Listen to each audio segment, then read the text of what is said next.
Welcome to another News Watch Along. I'm your host, Kellerman, and today we're going to be watching Donald Trump's speech at the Republican National Convention.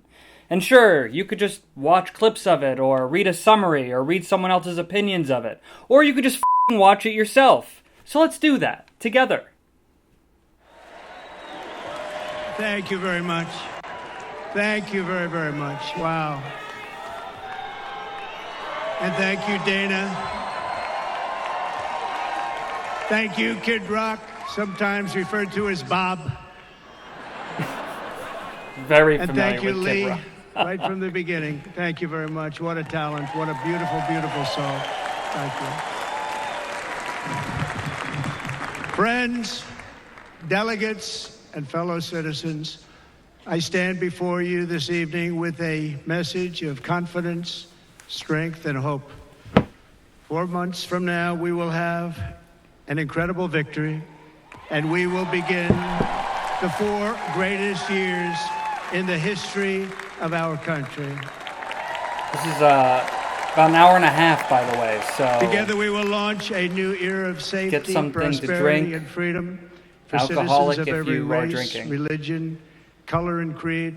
Otherwise, you can just enjoy some water or soda. Division in our society must be healed. We must heal it quickly.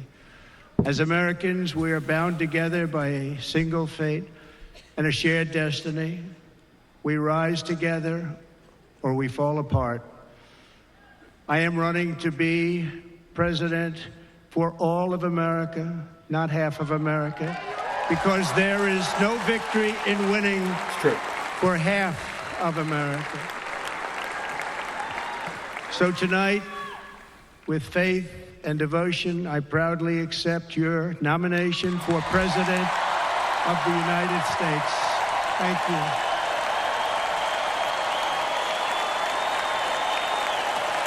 Was he not already running for president? Thank you.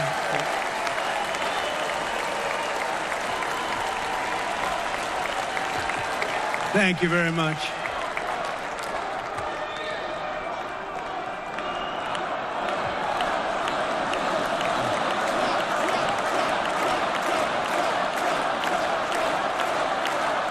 They love him.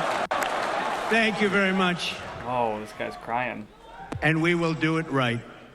Gonna do it right. I hope so. Let me begin this evening by expressing my gratitude to the American people for your outpouring of love and support following the assassination attempt at my rally on Saturday.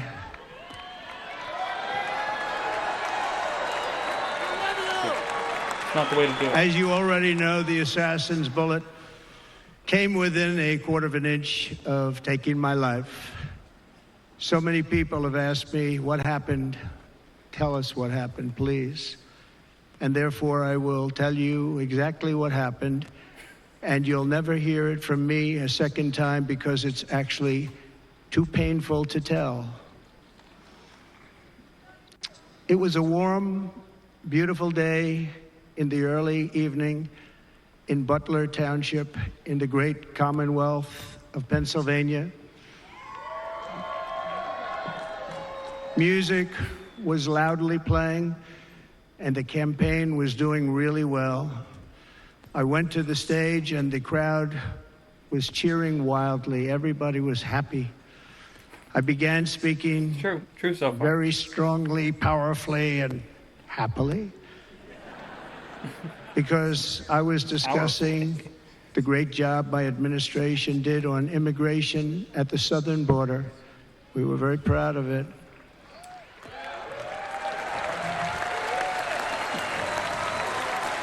Behind me and to the right was a large screen that was displaying a chart of border crossings under my leadership. The numbers were absolutely amazing. In order to see the chart, I started to, like this, turn to my right. He's demonstrating and was turning. Ready to begin. I went like this. A little bit further turn, which I'm very lucky I didn't do. when I heard a loud whizzing sound. And it's true. felt If he hadn't been something pointing at hit that me exact moment, my God. really, really hard on my right ear. This photograph is crazy. I said to Capturing a myself, bullet. wow, what was Wild. that? It can only be a bullet. And moved my right hand to my ear, brought it down. My hand was covered with blood, just absolutely blood all over the place.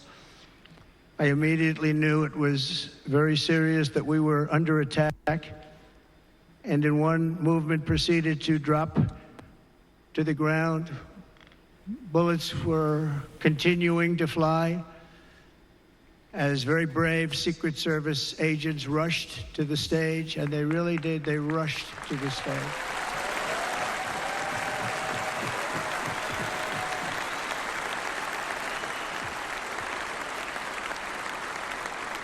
These are great people. I think and that great photo's bursts, I will iconic. tell Hit you. between the and legs. Pounced on Wild. top of me so that I would be protected.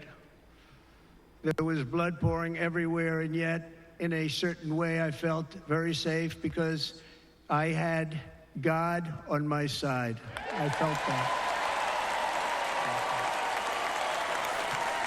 You felt that.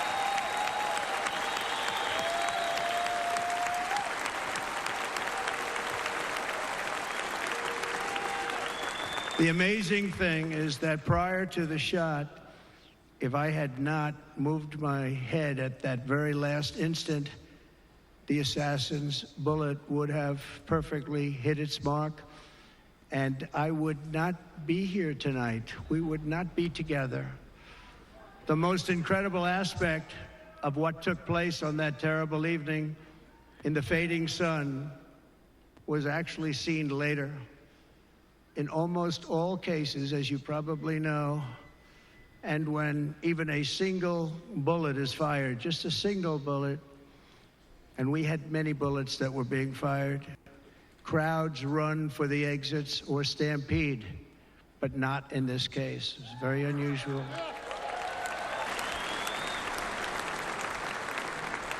This massive crowd of tens of thousands of people stood by and didn't move an inch. Yeah, a lot of people In just fact, stayed many where of they them were. bravely, but automatically stood thought it was up strange at looking the time. for where the sniper would be. They knew immediately it was a sniper.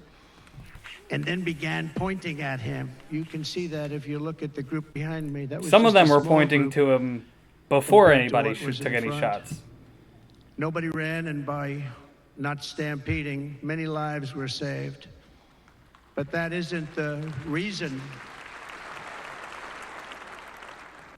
that they didn't move. The reason is that they knew I was in very serious trouble. They saw it. They saw me go down.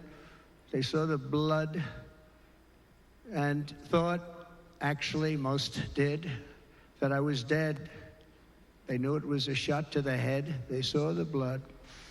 And there's an interesting statistic. The ears are the bloodiest part. If something happens with the ears, they bleed more than any other part of the body. For whatever reason, the doctors told me that. I said, That why true? is there so much blood? He said, Just- it's the I don't know. ears. They bleed more. Let's check that. So we learned something, but they just, this beautiful crowd, they didn't want to leave me. They knew I was in trouble. They didn't want to leave me. And you can see that love written all over their faces. Although the ears do bleed heavily, PolitiFact could not identify Incredible people. statistical evidence that they are They're the incredible bloodiest people. part of Bullets the were body. flying over us, yet I felt Gets serene. most of his blood from a branch. But now the Secret Service agents were putting themselves in peril. They were in Search very for dangerous territory. Bullets were flying right over them, missing them by a very small amount of inches. And then it all stopped. Our Secret Service sniper, from a much greater distance and with only one bullet used, took the assassin's life, took him out.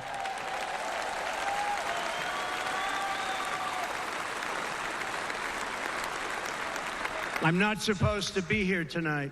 Not supposed to be here. No.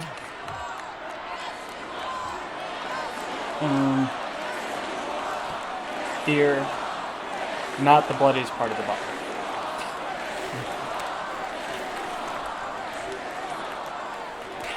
Thank you. But I'm not. And I'll tell you, I stand before you in this arena only by the grace of Almighty God. It's fair.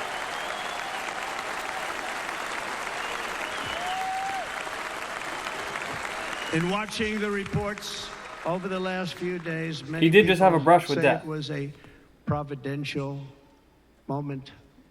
Probably was. When I rose, surrounded by Secret Service, the crowd was confused because they thought I was dead, and there was great, great sorrow. I could see that on their faces as I looked out.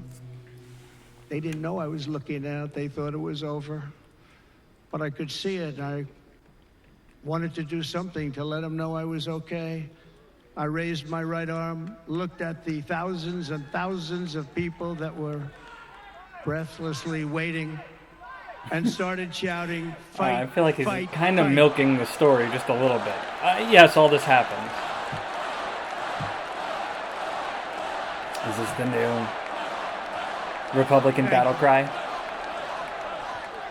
Once my clenched Another fist iconic went up, image, for sure. and it was high into the air. You've all seen that. The crowd realized I was okay and roared with pride for our country like no crowd I have ever heard before. Never heard anything like it. For the rest of my life, I will be grateful for the love shown by that giant audience of patriots that stood bravely on that fateful evening in Pennsylvania. Tragically, the shooter claimed the life of one of our fellow Americans, Corey. Compare it to Glad he a mentioned him. Someone did die. unbelievable person, everybody tells me. Unbelievable. People having to cut out these commercials. And seriously wounded. Two other great warriors. Spoke to them today. David Dutch and James Copenhaver. Two great people. I also spoke to all three families of these tremendous people. Our love and prayers are with them, and always will be. We're never going to forget them. They came for a great rally. They were serious Trumpsters, I want to tell you. They were serious Trumpsters, and still are. But Corey, unfortunately, we have to use the past tense. He was incredible. He was a highly respected. Why would you say it like that? He was respected by everybody. Was accompanied by his wife, Helen, incredible woman. I spoke to her today, devastated, and two precious daughters. He lost his life selflessly acting as a human shield to protect them from flying bullets. He went right over the top of them and was hit. What a fine man he was.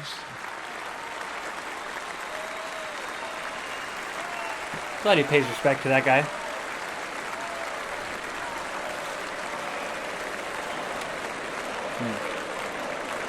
Damn.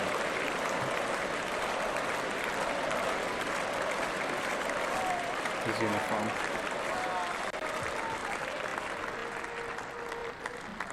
What are you doing? Okay. I don't know. That photo op makes sense. That kissing it was a little weird, in my opinion. God.